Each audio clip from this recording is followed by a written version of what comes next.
لا الہ الا اللہ پڑھ لا الہ الا اللہ۔ دوسرا سبب ہے توبہ۔ توبہ اور استغفار بہت قریب قریب ہیں، ان میں لائن آف ڈیمارکیشن ڈالنا تھوڑا ڈیفیکلٹ ہے، مگر علماء نے لکھا ہے کہ استغفار پچھلے گناہوں پہ ریپینٹنس کو کہتے ہیں، اور توبہ آئندہ گناہوں کو کمٹ نہ کرنا، اس کی کمٹمنٹ کرنا، عزم کرنا، اس کو کہتے ہیں۔ توبہ عزم جازم، ایک عہد کرنا کہ میں نے آج کے بعد گناہ نہیں کرنا، یہ توبہ کہلاتا ہے۔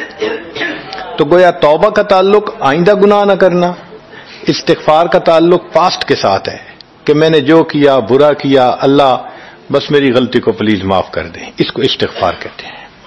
اور یہ استغفار کا حکم اللہ رب العزت نے اپنے حبیب صلی اللہ علیہ وسلم کو دیا، فسبح بحمد ربک واستغفرہ، حکم ہے، صیغہ ہے امر کا۔ اللہ کے محبوب صلی اللہ علیہ وسلم کو اگر یہ حکم ہے تو سوچئے پھر ہمیں استغفار کرنے کی کتنی ضرورت ہے۔ توبہ ہر بندے پہ کرنی ضروری، چنانچہ کافر ہے تو وہ کفر سے توبہ کر کے مسلمان بن جائے، مومن ہے گناہوں سے توبہ کر کے نیک بن جائے۔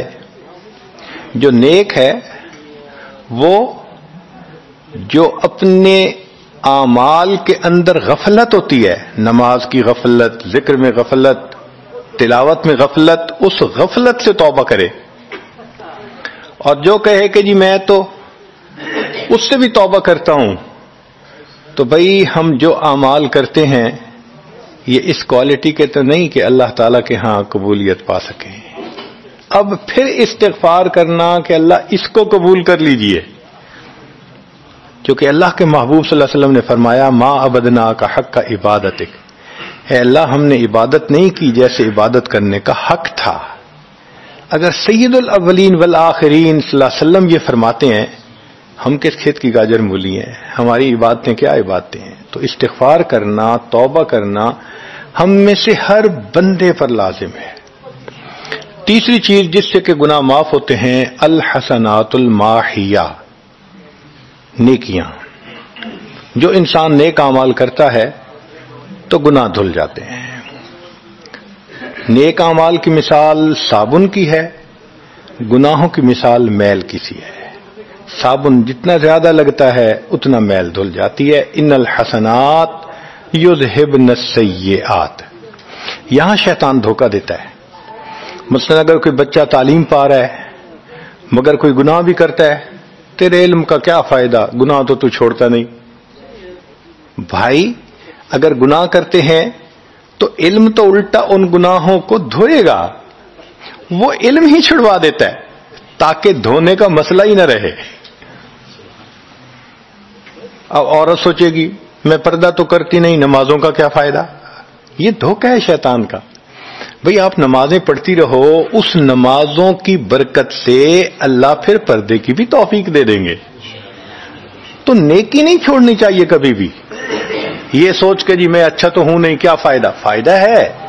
جب اللہ فرما رہے ہیں کہ نیکیاں گناہوں کو دھو دیتی ہیں، بھئی گناہ تو ہم چھوڑتے نہیں اور نیکی آرام سے چھوڑ دیتے ہیں، یہ کہاں کی لاجک ہے؟ تو اس لیے نیکی بھاگ بھاگ کے کرنی چاہیے۔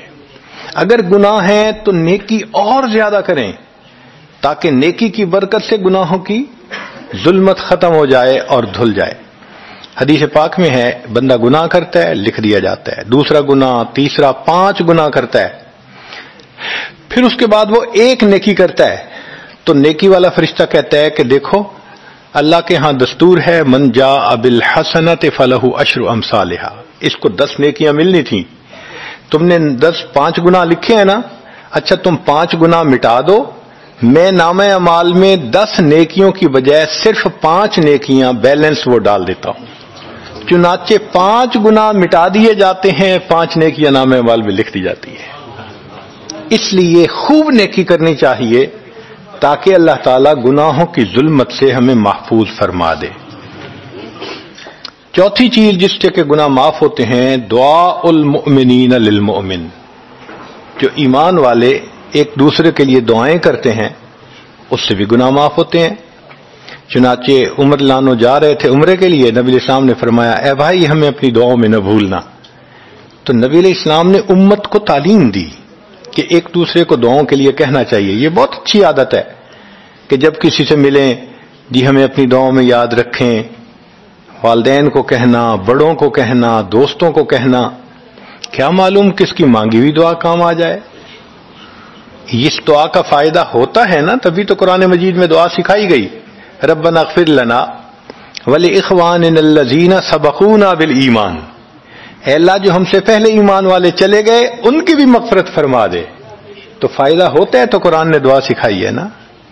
تو ایمان والوں کی دعاؤں سے دوسرے ایمان والوں کو فائدہ ہوتا ہے۔ حدیث پاک میں ہے دوست کی دعا دوست کے پیٹھ پیچھے رد نہیں کی جاتی، کیوں؟ اس میں خلوص ہوتا ہے۔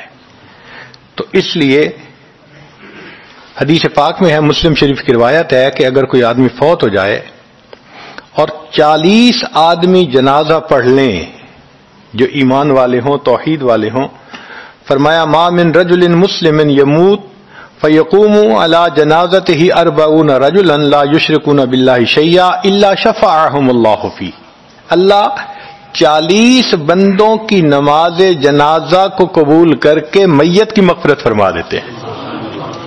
پانچواں عمل ما یعمل للمیت من اعمال البر، ہم اپنے فوت شدہ لوگوں کے لیے جو نفل کے کوئی نیک کام کرتے ہیں اس سے بھی ان کے گناہ معاف ہوتے ہیں۔ مثلا صدقہ کر دیا، قرآن پاک پڑھا، ان کو بخش دیا، ان کی طرف سے عمرہ کیا، حج کیا، ان نفلی اعمال کا ثواب ان کو ملتا ہے، اس کی وجہ سے ان کے گناہوں کو معاف کر دیا جاتا ہے۔ چنانچہ حضرت شیخ الحدیث رحمۃ اللہ علیہ نے فضائل ذکر میں یا کسی اور کتاب میں واقعہ لکھا ہے کہ ایک اللہ والے تھے، قبرستان کے قریب سے جاتے ہوئے انہوں نے کچھ پڑھ کے قبرستان والوں کو بخش دیا۔